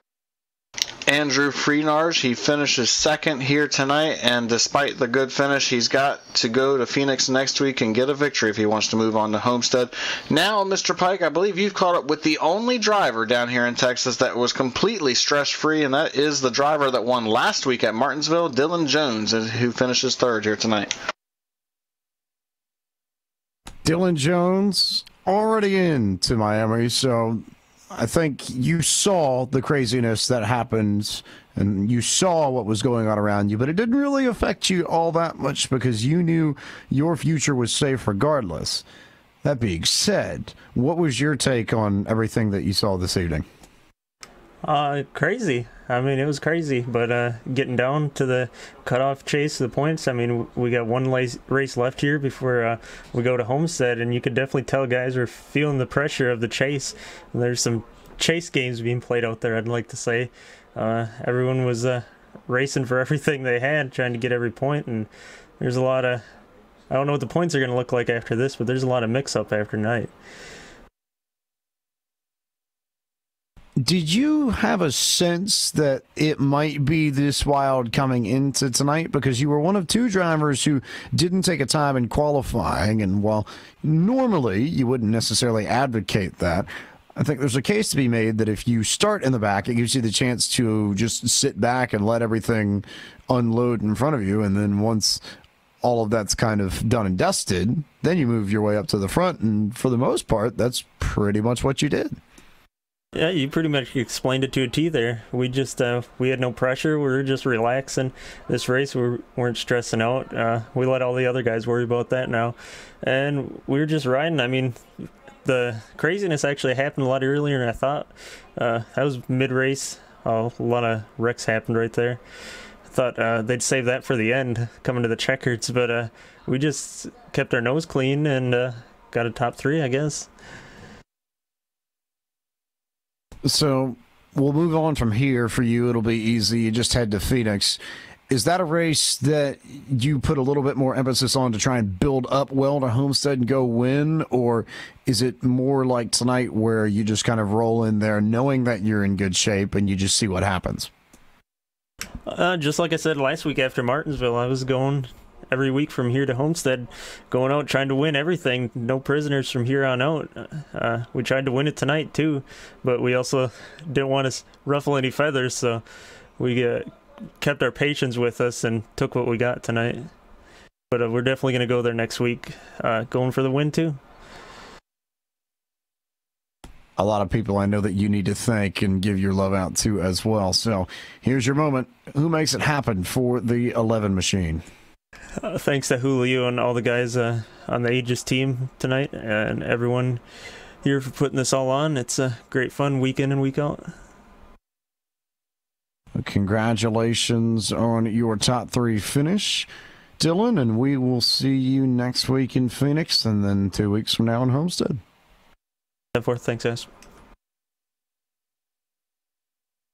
And I suppose that brings us to the end of tonight's broadcast, but there's just so much that we could just sit here and talk about at a post-race show. I think we could probably roll through past the normal hour that the NBC studio up in Stamford, Connecticut gets, Brian, because there are just storylines between drivers and wrecks and incidents all over the place tonight that happened that you could barely keep track of from where we were sitting. You know, we were at 1.5 miles, but tonight these guys raced like they were at Talladega or even at the little short track at Martinsville like we saw last week. I mean, this was a wild race from start to finish. You saw all of the playoff contenders rise to the occasion. They all knew they had to come into tonight and they had to perform, and for a good handful of them, I believe about 5 of them, they did not have the night that they were looking for, and unfortunately it really put them in a bad spot. And for Andrew Freenors, Lionel Callisto, Brandon Bowie, these drivers that are on the outside looking in, they really have their work cut out for them. And I truly believe for each of those drivers, next week is a must-win situation if any of them want to have an opportunity to go get the victory. And of course, Carl Shedd as well. You've got to feel bad for both him and Andrew Freenors because they both had cars that looked like they were capable of winning here tonight, and due to some circumstances that were out of their control, they just weren't quite able to get the job done, and they both now have to wonder what could have been. I think the only thing that we can say is that with the amount of events that took place on the track this evening. We mentioned it a few times during the broadcast that Race Control will have a fair amount of events to review. Should there be any sort of post-race punishment that gets handed out from this event, we will communicate that to you via Facebook and Twitter in due course. So, if you wonder what happens here after they look at everything, look to the LSRTV Twitter, look to the Facebook page, look to the RSR and LSRTV Twitter as well. We will disseminate more information there as we get it. But for now, we'll pack up Texas and head even further west to the Valley of the Sun, Phoenix International Raceway, for the penultimate race of the 2017 season. And that will come at you at 9:35 Eastern Standard Time next Monday night. But for now, that will do it for tonight's coverage of the RealSimRacing.com Full Throttle Cup Series, presented by Gary Mercer Trucking on Your Home for Sim Racing, LSRTV. For my colleague up in the booth, Mr. Brian Macklin, for our lovely and talented producer, Cisco Scout Armuza, for Kyle Barnes and Doug Atkinson at Real Sim Racing, and for Laura Lawson, DJ Lyon, and Evan Pasoko at LSRTV, I'm James Pike. Thank you so much for watching tonight's broadcast, and we will see you from Phoenix next Monday night.